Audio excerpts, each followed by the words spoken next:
Hello എന്റെ പഞ്ചാര മുഞ്ചാരകളെ, മൊഞ്ചന്മാരെ മൊഞ്ചത്തുകളെ, തക്കുട്ടുകളെ, എന്റെ സുന്ദരന്മാരെ സുന്ദരികളെ, എന്റെ മൊഞ്ചന്മാരെ മൊഞ്ചത്തുകളെ, എല്ലാവരും എവർറാ, എല്ലാവരും ബാടാ ബാടാ ബാടാ.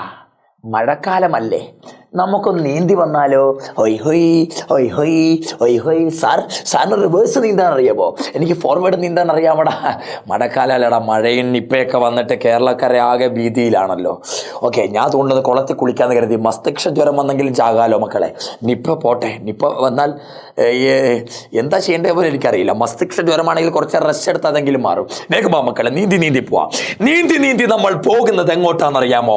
പഞ്ചാര മുഞ്ചാരകളെ, നീന്തി നമ്മൾ പോകാൻ പോകുന്നത് പ്ലസ് ടു ബോട്ടണിയിലെ ഓണം എക്സാമിന്റെ ടോപ്പിക്കുകളേക്കാം. എടാ മക്കളെ, ഓണം എക്സാം അടുത്തടാ.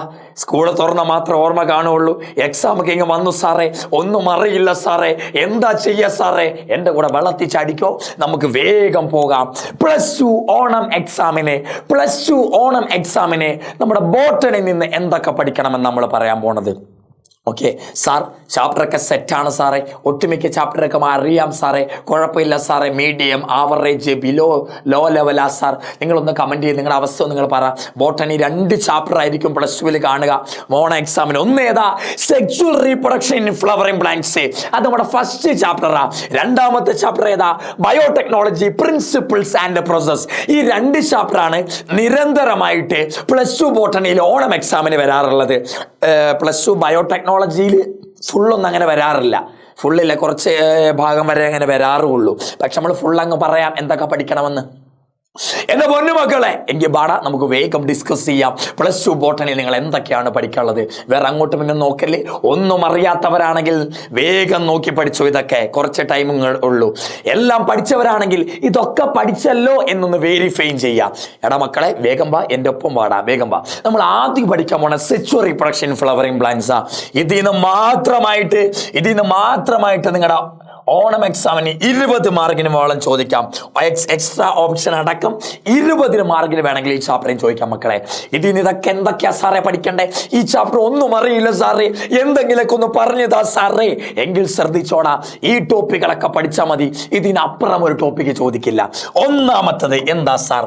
ആന്തറിന്റെ വോളുകൾ എപ്പോഴും ചോദിക്കുന്നതാ. Epidermis, endothecium, middle layer, tapetum. ഈ 4 ലെയർ എപ്പോഴും ചോദിക്കുന്ന ആന്തർ നിങ്ങൾ എന്തായാലും പഠിക്കണം. ആന്തറിന്റെ ഉള്ളിൽ എങ്ങനെയാണ് പോളൻ ഗ്രെയിൻ ഉണ്ടാകുക, അത് എപ്പോഴും ചോദിക്കാറില്ലെങ്കിൽ പോലും ആന്തർ വോളാണ് ഏറ്റവും ഇമ്പോർട്ടന്റ്. അത് കഴിഞ്ഞാൽ പോളൻ ഗ്രെയിൻ്റെ ഫോർമേഷൻ ചോദിക്കാറുണ്ട്. Pollen grain sporogenous cell, meiosis നടന്ന 4 മൈക്രോസ്പോറായി, 4 മൈക്രോസ്പോറ്, മൈറ്റോസിസ് നടന്ന 4 പോളൻ ഗ്രെയിനായി. ആ ഫ്ലോ ചാർട്ട് ഓർത്ത് വെക്കണം. പോളൻ ഗ്രെയിൻ്റെ എക്സൈന്, ഇൻറ്റൈൻ ലെയറുകൾ, എക്സൈൻ സ്പോറോപൊലിൻ നല്ല കട്ടിയുള്ള സാധനമാണ്. ഇൻറ്റൈൻ സെല്ലുലോസും പെറ്റിനും. പോളൻ ഗ്രെയിൻ്റെ ഉള്ളിൽ വെജിറ്റേറ്റീവും ജനറേറ്റീവ് സെല്ലും ഉണ്ട്. വെജിറ്റേറ്റീവ് സെല്ല് പോളൻ ട്യൂബ് ആകും, ജനറേറ്റീവ് സെല്ല് 2 മെയിൽ ഗേമേറ്റ് ആകും. ആ കാര്യങ്ങളൊക്കെ ഓർത്ത് വെക്കണം. വെരി കിങ്ങിണി മക്കളെ, വെരി കിങ്ങിണിയാണ് മക്കളെ, മറക്കല്ലേടാ. അടുത്ത പോളൻ ഗ്രെയിൻ്റെ അഡ്വാൻറ്റേജ്, നേട്ടങ്ങൾ എന്താ? പോളൻ ഗ്രെയിനെ ടാബ്ലറ്റ് ആയിട്ട് ഉപയോഗിക്കും. പോളൻ ഗ്രെയിൻ്റെ എന്താ പറയാ, അത്ലറ്റുകളും റേസോഴ്സും ഒക്കെ ഉപയോഗിക്കും. ആ കാര്യം ഓർക്കണം. ഡിസ്അഡ്വാൻറ്റേജ് എന്താ? പോളൻ ഗ്രെയിൻ അലർജി ഉണ്ടാക്കും. എന്താ സാറേ? പോളൻ ബാങ്ക് ഒരു വട്ടം ചോദിച്ചതാ നിങ്ങളുടെ എക്സാമിന്. പോളൻ ബാങ്കിന്റെ ടെമ്പറേച്ചർ എത്താണ്? പോളൻ ബാങ്ക് എന്ന് പറഞ്ഞാൽ പോളൻ ഗ്രെയിൻസ് അഴുക്കാകാതിരിക്കാൻ -196 ഡിഗ്രി, -196 ഡിഗ്രിയിൽ ലിക്വിഡ് നൈട്രജൻ ഇട്ട് വെക്കും പോളൻ ഗ്രെയിനെ. അതിനെ ഞാൻ പോളൻ ബാങ്ക് എന്ന് വിളിക്കാം. ഓർത്ത് വെക്കണം. ഓവ്യൂളിന്റെ ഡയഗ്രാം ഓർക്കണേടാ. എന്തൊക്കെയാ സാറേ ഓർക്കേണ്ടത്? Outer integument, inner integument, nucellus, embryo sac, hilum, funicle, micropyle, chalaza. അതിന്റെ ഒക്കെ ഒരു ചിത്രം തന്നിട്ടുണ്ട് NCERT-യിൽ. ആ ചിത്രം നോക്കി പഠിക്കണം. ഈ NCERT-യിൽ ഈ ചാപ്റ്ററിന്റെ 3 ഡയഗ്രാമേ വരുള്ളൂ. ഒന്ന് ഒവ്യൂളിന്റെ ഡയഗ്രാം, 2 എംബ്രിയോസാക്കിന്റെ ഡയഗ്രാം, 3 ഡൈക്കോട്ട് എംബ്രിയോന്റെ ഡയഗ്രാം. ഈ 3 ചോദ്യമേ വരുള്ളൂ മക്കളെ. അഖിൽ സാറാ പറഞ്ഞു ഈ 3 ഡയഗ്രാം. ഇതിൽ ഏതെങ്കിലും ഒന്നേ നിങ്ങളുടെ ഓൺ എക്സാമിന് ചോദിക്കുള്ളൂ. ചിലപ്പോൾ 2 എണ്ണവും ചോദിക്കാം, 3 കൂടെ ചോദിക്കാൻ വഴിയേ ഇല്ല. ഏതൊക്കെ? എംബ്രിയോസാക്കിന്റെ ഡയഗ്രാം, ഒവ്യൂളിന്റെ ഡയഗ്രാം, ഡൈക്കോട്ട്, മോണോക്കോട്ട് അങ്ങനെ ചോദിച്ചിട്ടില്ല, ഡൈക്കോട്ട് എംബ്രിയോന്റെ ഡയഗ്രാം. ഓക്കെ അല്ലേടാ? അടുത്ത എംബ്രിയോ സാക്ക് ഫോർമേഷൻ പഠിക്കണം. ഒവ്യൂളിലെ ന്യൂസിലസിലെ സെല്ലുകൾ എങ്ങനെ എംബ്രിയോ സാക്ക് ആകുന്നു എന്ന് പറയണം. First mitosis, second mitosis, third mitosis. ആ എംബ്രിയോ സാക്കിന്റെ ഫോർമേഷൻ പഠിക്കണം. അടുത്തത് മക്കളെ എംബ്രിയോ സാക്കിന്റെ ഡയഗ്രാം. വെരി വെരി വെരി കിങ്ങണി, എത്ര പരീക്ഷ എടുത്തോടാ അതിലൊക്കെ കാണാം എംബ്രിയോ സാക്കിന്റെ ഡയഗ്രാം എന്താന്ന് ചോദിക്കാറുണ്ട്. അടുത്തത് പോളിനേഷൻ. ആ പോളിനേഷൻ എന്താ? ആന്തറിൽ നിന്ന് പോളൻ ഗ്രെയിൻ സിഗ്മയിലേക്ക് പോവുക.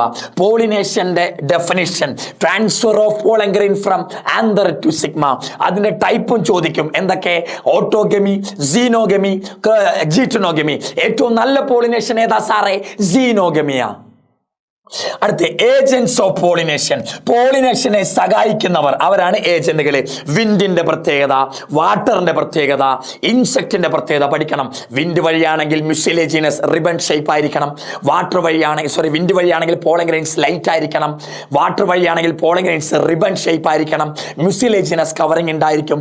ഇൻസെക്റ്റ് വഴിയാണെങ്കിൽ ഫ്ലവർ കളർഫുൾ ആയിരിക്കണം, നല്ല മണം വേണം, തേൻ ഉണ്ടായിരിക്കണം, പോളൻ ഗ്രെയിൻസ് ഒട്ടിപ്പിടിക്കുന്നതായിരിക്കണം, സ്റ്റിക്കി ആയിരിക്കണം. ഇതൊക്കെ പഠിച്ചു വെക്കണം. ഓരോന്റെ എക്സാമ്പിൾ എന്താ?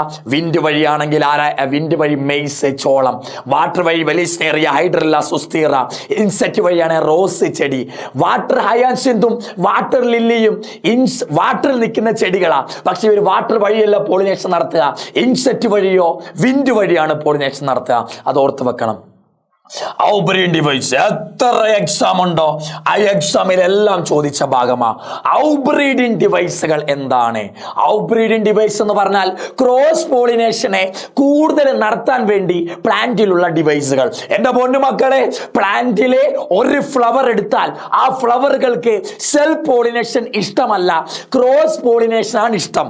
അതിനെ സഹായിക്കുന്ന പ്ലാന്റിലുള്ള മാറ്റങ്ങൾ, ഉപകരണങ്ങൾ, അതാണ് ഔബ്രീഡ് ഡിവൈസ്. എത്ര പരീക്ഷയുണ്ടോ അതിലേറ്റവും കൂടുതൽ ചോദിച്ച ക്വസ്റ്റ്യൻ ഇതാ. ഔബ്രീഡിൻ ഡിവൈസ് എന്താ? Artificial hybridization. രണ്ട് വ്യത്യസ്ത പ്ലാന്റുകളെ തമ്മിൽ ക്രോസ് പോളിനേഷൻ നടത്തുക, അതാ ആർട്ടിഫിഷ്യൽ ഹൈബ്രിഡൈസേഷൻ. അതിന് ചോദിക്കുന്നത് അതിന്റെ സ്റ്റെപ്പുകൾ എന്തൊക്കെയാന്ന്. ഒന്നാമത്തെ സ്റ്റെപ്പ് എന്താ? ഇമാസ്കുലേഷൻ. മറക്കല്ലേ, ആന്തർ മുറിച്ച് കളയല്. ഒരു ബൈസെക്ച്വൽ ഫ്ലവറിന്റെ ആന്തർ മുറിച്ച് കളയല ഇമാസ്കുലേഷൻ. രണ്ടാമത്തെ സ്റ്റെപ്പിന്റെ പേരാണ് ബാഗിങ്. ഈ രണ്ട് സ്റ്റെപ്പെങ്കിലും ഓർത്തിരിക്കണം. ആർട്ടിഫിഷ്യൽ ഹൈബ്രിഡൈസേഷനിലെ രണ്ട് സ്റ്റെപ്പ്, ഇമാസ്കുലേഷൻ, ബാഗിങ് ഓർത്ത് വെക്കണം. Pollen pistil interaction. ഒരു പോളൻ ഗ്രെയിന് പെൺചെടിയിലെ പിസ്റ്റിൽ വന്ന് വീണാൽ പിന്നെ എന്തൊക്കെ മാറ്റങ്ങളാണ് നടക്കുക? അതാ pollen pistil interaction. Pollen tube ഉണ്ടാകുന്നു, രണ്ട് മെയിൽ ഗമേറ്റ് ഫില്ലിഫോം അപ്പാരറ്റസിന്റെ സഹായത്തിൽ ഉള്ളിൽ കയറുന്നു. എന്താ ഫില്ലിഫോം അപ്പാരറ്റസിന്റെ പണി? പോളൻ ട്യൂബിനോട് ബാ മോനെ, എടാ മോനെ നീ കയറടാ, എംബ്രിയോ സാക്കിലേക്ക് കയറിക്കോ, ബാഡാ മോനെ, ഹൊയ് ഹൊയ് ഹൊയ് ഹൊയ് ഹൊയ് ഹൊയ്. Pollen ട്യൂബിനെ embryo സാക്കിലേക്ക് കയറ്റിവിടുക. അതാരാ? ഫില്ലിഫോം അപ്പാരറ്റസിന്റെ പണിയാ. ഡബിൾ ഫെർട്ടിലൈസേഷനിൽ എന്തൊക്കെയുണ്ട് ഓർമ്മയുണ്ടല്ലോ? Syngamy, triple fusion. സിംഗമീനെയും ട്രിപ്പിൾ ഫ്യൂഷനെയും ചേർത്താ എന്ത് വിളിക്കുക? ഡബിൾ ഫെർട്ടിലൈസേഷൻ എന്നാ വിളിക്കുക. അത് പഠിച്ചു വെക്കണം അവിടെ. Double fertilisation. Endosperm, primary endosperm, primary endosperm nucleus, nuclear endosperm, cellular endosperm ഓർത്ത് വെക്കണം. എംബ്രിയോന്റെ സൈഗോട്ടിന് എംബ്രിയോ ഉണ്ടാകുക. Zygote, pro embryo, globular embryo, heart shaped embryo, mature embryo ഓർത്ത് വെക്കണം. സീഡിന്റെ സ്ട്രക്ചർ, ടെസ്റ്റ, ടെക്മൻ, അതൊക്കെ ഓർത്ത് വെക്കാം. Seed dormancy very very important. Seed മുളയ്ക്കാതെ ഇനാക്റ്റീവായി കിടക്കുന്ന കാലഘട്ടം. ലുപ്പിനസ് ആർട്ടിക്കസ് എന്ന് പറഞ്ഞ ചെടിക്ക് 10,000 കൊല്ലമാ സീഡ് ഡോർമൻസി. ഫിനിക്സ് ഡാക്ടിലിഫറയ്ക്ക് 2000 കൊല്ലമാ. പിന്നെ ഫ്രൂട്ടിന്റെ ടൈപ്പും ആലോചിക്കണം. ഏതാ? False fruit, true fruit. False ഫ്രൂട്ടിന് എക്സാമ്പിൾ ഏതൊക്കെ? Cashew, apple, strawberry. Cashew, apple, strawberry ഒന്ന് ഓർത്ത് വെക്കണം. പിന്നെ മക്കളെ ഈ 3 പദങ്ങൾ ഓർത്ത് വെക്കണം. Apomixis, parthenocarpy, poly embryony. എന്താ വ്യത്യാസം? ഫെർട്ടിലൈസേഷൻ നടക്കാതെ സീഡ് ഉണ്ടായാൽ അപ്പോമിക്സിസ്, ഫെർട്ടിലൈസേഷൻ നടക്കാതെ ഫ്രൂട്ട് ഉണ്ടായാൽ പാർത്തനോകാർപ്പി. ഒരു സീഡിന്റെ ഉള്ളിൽ ഒരുപാട് എംബ്രിയോ കാണുന്നതാണ് പോളി എംബ്രിയോണി. അതും ഓർത്ത് വെക്കണം കേട്ടോ. ഈ 3 ടേമുകൾ തമ്മിലുള്ള വ്യത്യാസം ഓർത്ത് വെക്കണം. പിന്നെ ഈ ചാപ്റ്റർ ചോദിക്കുന്നത് എന്താടാ? പ്ലോയിഡികളാ. പോളൻ ഗ്രെയിന്റെ പ്ലോയിഡി ഹാപ്ലോയിഡാ. എംബ്രിയോ എൻഡോസാക്ക് haploid, nucellus diploid, megaspore mother cell. Megaspore mother cell ആയിക്കോട്ടെ, മൈക്രോസ്പോർ മദർ സെൽ ആയിക്കോട്ടെ, രണ്ടും 2N ഡിപ്ലോയിഡാ. Zygote 2N, endosperm 3N. ഇതാണ് എപ്പോഴും ചോദിക്കല്. സൈഗോട്ട് 2N ആണ്, എൻഡോസ്പോം 3N ആണ്. Antipodals haploid, central cell diploid, synergids haploid, എഗ്ഗും ഹാപ്ലോയിഡ്. ഈ പ്ലോയിഡിയും പഠിച്ചാൽ ആ ചാപ്റ്റർ കഥം. പിന്നെ നമുക്ക് ഈ ചാപ്റ്ററിൽ ചോദിക്കേതാ ബയോടെക്നോളജി പ്രിൻസിപ്പിൾസ് ആൻഡ് പ്രോസസ്. മക്കളെ, നിങ്ങൾ +2 ബോട്ടണി പഠിക്കുന്നവരാണോ ആദ്യം പഠിക്കേണ്ടത് ഈ ചാപ്റ്ററാ. +2 ഒന്നും പഠിക്കാത്തവരാണെങ്കിൽ, അല്ലെങ്കിൽ നിങ്ങൾ എല്ലാം പഠിച്ച് റിവൈസ് ചെയ്യുന്നവരാണെങ്കിൽ ആദ്യം നിങ്ങൾ പഠിച്ചു തുടങ്ങേണ്ട ചാപ്റ്റർ ഏതാ? Biotechnology principles and process. 22 മാർക്കിന് വരെ ചോദിച്ചിട്ടുണ്ട്. ഓണം എക്സാമിന് 22 മാർക്കിന് വരെ ചോദിച്ചിട്ടുണ്ട്. Principles, biotechnology principles and process. ഇതിലെ ആദ്യത്തെ പഠിക്കുന്ന ടോപ്പിക്ക് പഴയ ബയോടെക്നോളജിയും പുതിയ ബയോടെക്നോളജിയും തമ്മിലുള്ള വ്യത്യാസം. പഴയ ബയോടെക്നോളജി ക്ലാസിക്കൽ ബയോടെക്നോളജി, പുതിയ ബയോടെക്നോളജി എന്താ? Modern biotechnology. ഇത് തമ്മിലുള്ള വ്യത്യാസങ്ങൾ എന്തൊക്കെ പഠിക്കണം. അടുത്ത എന്താ? ബയോടെക്നോളജിയിലെ പ്രിൻസിപ്പിൾസ് എന്താ? Genetic engineering and chemical extraction. 2 principle എപ്പോഴും ചോദിക്കാറുള്ളതാ. Principles of biotechnology. പിന്നെന്താടാ? RDNA ടെക്നോളജിയിലെ സ്റ്റെപ്പുകൾ. RDNA ടെക്നോളജിയിൽ സ്റ്റെപ്പുകൾ ഉണ്ട്. ആ സ്റ്റെപ്പുകൾ ഞാൻ ഇവിടുന്ന് എഴുതിയേക്കുന്ന പച്ച കളറിൽ എഴുതിയേക്കുന്ന ഒക്കെ സ്റ്റെപ്പുകളാ. ഈ സ്റ്റെപ്പുകൾ മാത്രമായിട്ട് 2 മാർക്കിന് ചോദിക്കാറുണ്ട്. എത്ര സ്റ്റെപ്പ് ഉണ്ട്? 1, 2, 3, 4, 5, 6, 7, 8, 9 സ്റ്റെപ്പുകൾ ഉണ്ട് RDNA ടെക്നോളജി. എന്താ RDNA ടെക്നോളജി? റീകോmbined DNA technology. ഒരു വെക്ടറിനെയും നമുക്ക് വേണ്ട ജീനിനെയും കൂടെ ചേർത്ത് വിളിക്കുന്ന പേരാ RDNA. ഒരു വെക്ടറിനെയും നമുക്ക് വേണ്ട ജീനിനെയും കൂടെ ചേർത്ത് വിളിക്കുന്ന പേരാ RDNA എന്ന് വിളിക്കുക. ഓക്കെ മക്കളെ, അടുത്ത ഫസ്റ്റ് സ്റ്റെപ്പ് RDNA ടെക്നോളജിയിലെ ഫസ്റ്റ് സ്റ്റെപ്പ് എന്താ? ഒരു സെല്ലിൽ നിന്ന് അതിൻ്റെ ഉള്ളിലെ DNA എങ്ങനെ പുറത്തെടുക്കും? ഒരു സെല്ലിൽ നിന്ന് എങ്ങനെ DNA പുറത്തെടുക്കും? അതാ first step. Isolation of DNA from cell. ഇതിൽ നമ്മൾ പഠിക്കേണ്ടത് സ്പൂളിംഗ് എന്താണെന്നാ. എന്താ സ്പൂളിംഗ്? സ്പൂളിംഗ് എന്താ? ചിൽഡ് എഥനോൾ ചേർത്ത് കൊടുത്ത് DNA പ്രസിപ്പിറ്റേറ്റ് ആക്കുക. DNA പ്രസിപ്പിറ്റേറ്റ് ആക്കുക. Chilled ethanol. ചിൽഡ് എന്ന് പറഞ്ഞാൽ തണുത്ത എഥനോൾ ചേർത്ത് DNA പ്രസിപ്പിറ്റേറ്റ് ആക്കി വേർതിരിക്കുക. സ്പൂൺ ഉപയോഗിച്ച് വേർതിരിക്കുക. അതാ സ്പൂളിംഗ് എന്ന് വിളിക്കുക. അതേപോലൊരു സംഭവം എലൂഷൻ. എലൂഷൻ എന്ന് പറഞ്ഞാൽ വേറൊരു സംഭവമാണ്. സ്പൂളിങ്ങും എലൂഷനും കൺഫ്യൂഷൻ ആകല്ലേ. ഓക്കെ മക്കളെ, അടുത്ത ഈ പുറത്തെടുത്ത DNA എങ്ങനെയാണ് കഷ്ണങ്ങളാക്കി മാറ്റുക?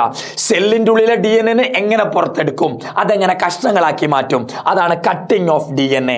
കട്ട് ചെയ്യാൻ സഹായിക്കുന്ന എൻസൈമുകളുടെ പേരെന്താ? Restriction endonucleases, REN. മറക്കല്ലേ, ഒരു DNA മുറിക്കണോ സഹായിക്കുന്ന എൻസൈം മോളിക്യുലാർ സിസേഴ്സ് എന്നാ വിളിക്കുക. റെസ്ട്രിക്ഷൻ എൻഡോന്യൂക്ലിയേസസ്. അവരുടെ നെയിമിംഗ് ആണ് നിങ്ങൾ പഠിക്കേണ്ടത്. എക്സോന്യൂക്ലിയസ് ഉണ്ട്, എൻഡോന്യൂക്ലിയസ്. ഇതാണ് 2 ടൈപ്പ്. ഇവരുടെ നെയിമിങ് പഠിക്കണം. 5 ലെറ്ററിൽ ഫസ്റ്റ് ലെറ്റർ ഏതാ, പിന്നുള്ള 2 ലെറ്റർ ഏതാ, പിന്നത്തെ ഏതാ, ലാസ്റ്റ് ലെറ്റർ ഏതാ, ഓർഡർ ഓഫ് ഐസൊലേഷൻ എന്നൊക്കെ പറയുന്നുണ്ട്. ഇവർ വേർതിരിച്ച ബാക്ടീരിയ എന്നാണ് ഇവർക്ക് പേരിടുക. അടുത്ത മക്കളെ, ഈ ഒരുപാട് കഷ്ണങ്ങളിൽ നിന്ന് ഒരുപാട് കഷ്ണങ്ങളുണ്ട്. എൻസൈം കാരണം ഒരുപാട് കഷ്ണമായി. ഈ കഷ്ണങ്ങളിൽ നിന്ന് നമ്മുടെ ജീനിനെ എങ്ങനെ വേർതിരിക്കും? നമുക്ക് ഇഷ്ടമുള്ള ജീനിനെ വിളിക്കുന്ന പേരാണ് ഡിസൈഡ് DNA. കുറെ കഷ്ണമുണ്ട് DNA. അതിൽ നമുക്ക് വേണ്ട DNA ഡിസൈഡ് DNA. എങ്ങനെ ഡിസൈഡ് DNA വേർതിരിക്കും? അതിനുപയോഗിക്കുന്ന ഉപകരണമാണ് അഗറോസ് ജെൽ ഇലക്ട്രോഫോറസിസ്. ഒരുപാട് കഷ്ണം DNA നിന്ന് നമ്മുടെ കഷ്ണം DNA വേർതിരിക്കുന്നതിനാ അഗറോസ് ജെൽ ഇലക്ട്രോഫോറസിസ് ഉപയോഗിക്കുക. ഈ വേർതിരിച്ചു നമ്മൾ അഗറോസ് ജെൽ ഉപയോഗിച്ച് നമ്മുടെ കഷ്ണത്തെ വേർതിരിച്ചു. ഈ വേർതിരിച്ച കഷ്ണത്തെ കുറെ കോപ്പികളാക്കി മാറ്റണം, കുറെ കഷ്ണങ്ങളാക്കി മാറ്റണം, കുറെ കോപ്പികളാക്കണം. ഈ കോപ്പികളാക്കുന്നതിന് വിളിക്കുന്ന സ്റ്റെപ്പിന്റെ പേരാണ് amplification of decide DNA. Amplify ചെയ്യുന്ന പറഞ്ഞാൽ എന്താ? ഒരു കഷ്ണത്തിന്റെ കുറെ കോപ്പികൾ ഉണ്ടാക്കുക. Amplification of DNA. ഇതിനുപയോഗിക്കുന്ന ഉപകരണമാണ് ഇത് PCR, പോളിമറൈസ് ചെയിൻ റിയാക്ഷൻ. മക്കളെ മറക്കല്ലേ, ഈ ബ്ലൂ കളറിൽ കൊടുത്ത ടോപ്പിക്കിൽ നിന്ന് എപ്പോഴും ക്വസ്റ്റ്യൻ വരിക. Restriction endonuclease, agarose gel electrophoresis, polymerase chain reaction PCR. അതിന്റെ സ്റ്റെപ്പുകൾ ഓർക്കണം. Denaturation, annealing, extension. Denaturation, annealing, extension. ഈ കോപ്പികളെ, ഓരോ കോപ്പികളെയും നമ്മൾ എന്താ ചെയ്യാന്നറിയാമോ? ഓരോ കോപ്പികളെയും വെക്ടറുമായി കൂട്ടിച്ചേർക്കും. ആ സ്റ്റെപ്പിന്റെ പേരെന്താ? Ligation of decide DNA with vector. നമ്മൾ കോപ്പി എടുത്ത ഓരോ കോപ്പി ഉണ്ടാക്കി, ഓരോ DNA കുറെ കോപ്പികൾ ഉണ്ടാക്കി, നമുക്ക് വേണ്ട DNA കുറെ കോപ്പി ഉണ്ടാക്കി PCR ഉപയോഗിച്ച്. ഓരോ കോപ്പിനെയും വെക്ടറുമായി ജോയിൻ ചെയ്യണം. ഒരു വെക്ടറിന്റെ പ്രോപ്പർട്ടീസ് എപ്പോഴും ചോദിക്കാറുണ്ട്.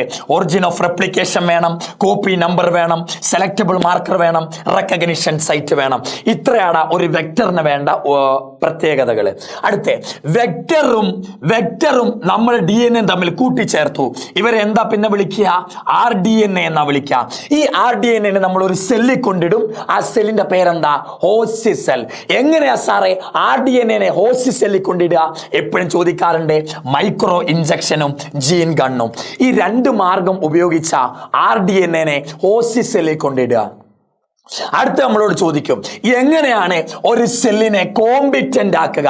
കോമ്പിറ്റന്റ് എന്ന് പറഞ്ഞാൽ എങ്ങനെയാണ് ഒരു ഹോസ്റ്റ് സെല്ലിലേക്ക് RDNA എടുക്കക്ക രീതിയിൽ ആ ഹോസ്റ്റ് സെല്ലിനെ മാറ്റുക? എങ്ങനെയാണ് ഒരു ഹോസ്റ്റ് സെല്ലിനെ ഉഷാറാക്കുക? ഹോസ്റ്റ് സെല്ലിനെ ആദ്യം കാൽസ്യം ക്ലോറിൻ അയൺ കൊണ്ട് പ്രവർത്തിപ്പിക്കണം, ഐസിൽ കൊണ്ടുവെക്കണം, പിന്നെ ചൂടത്ത് കൊണ്ടുവെക്കണം 42 ഡിഗ്രിയിൽ, പിന്നെയും ഐസിൽ കൊണ്ടുവെക്കണം. ഇത്രയും എണ്ണത്തെ നമ്മൾ ചേർത്തിട്ടാണ് ഹീറ്റ് ആൻഡ് ഷോക്ക് മെത്തേഡ് എന്നാ വിളിക്കുക. ഹീറ്റ് ഷോക്ക് മെത്തേഡ് എന്നാ വിളിക്കുക. അന്ന് ഓർത്ത് വെക്കണം. പിന്നെന്താടാ? സെല്ലിന്റെ ഹോസ്റ്റ് സെല്ലിന്റെ ഉള്ളിൽ RDNA കൊണ്ടിട്ടു.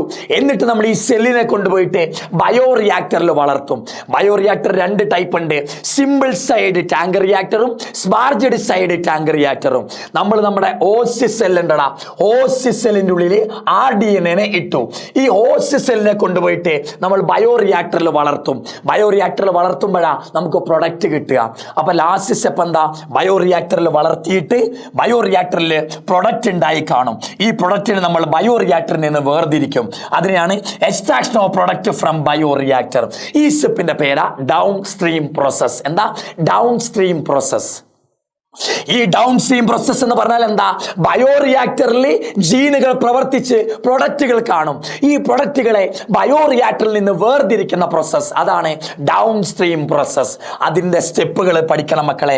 Separation, purification, preservative add ചെയ്യുക, ക്ലിനിക്കൽ ട്രയൽ നടത്തുക, ക്വാളിറ്റി കൺട്രോൾ ടെസ്റ്റ് നടത്തുക. ഈ 5 സ്റ്റെപ്പായാൽ ഡൗൺ സ്ട്രീം പ്രോസസ് കഴിഞ്ഞടാ മക്കളെ. ഇത്രയാണ് നമ്മുടെ +2 ബോട്ടണിക്ക് ഈ വട്ടം വരുന്ന മെയിൻ ടോപ്പിക്കുകൾ. ഇതൊന്ന് പഠിച്ചു വെച്ചേക്കണേ മക്കളെ, എപ്പോഴും ചോദിക്കാറുള്ളതാ. ഓക്കെ, ഞാൻ ഈ പറഞ്ഞ തന്നെ ആ ചാപ്റ്ററിൻ്റെ ഫുള്ളായി ബയോടെക്നോളജി. പഠിച്ചു വെച്ചോ മക്കളെ, നമുക്ക് ഉഷാറായിട്ട് പഠിക്കാം. എൻ്റെ ഒപ്പം നിങ്ങൾ വേണം. നമ്മൾ പൊളിച്ചടുക്കോടാ. എപ്പോഴും കളിക്കാനും പാടില്ല, കുറച്ച് പഠിക്കണം. എപ്പോഴും പഠിക്കാനും പാടില്ല, കുറച്ച് കളിക്കണം. പക്ഷേ ഇപ്പം പഠിക്കേണ്ട സമയം. ഓണം എക്സാം വന്നടാ. നിങ്ങളുടെ അവസ്ഥ എന്താ? ഒന്ന് കമൻറ്റ് ചെയ്യണം. സാർ നല്ലപോലെ പഠിച്ചു, കുഴപ്പമില്ല സാർ, അറിയാം, അത്യാവശ്യം അറിയാം സാർ, ഒന്നും അറിയില്ല സാർ, എന്താ ഞങ്ങളുടെ ഭാഗത്തുനിന്ന് വേണ്ട സപ്പോർട്ട്, എന്താ ഞാൻ ചെയ്തു തരേണ്ടത്, ഞങ്ങൾ ചെയ്തു തരേണ്ടത്, ഒന്ന് കമൻറ്റ് ചെയ്യണം മക്കളെ. ഈ ടോപ്പിക്കുകളൊന്നും വിട്ടുപോയില്ലേ?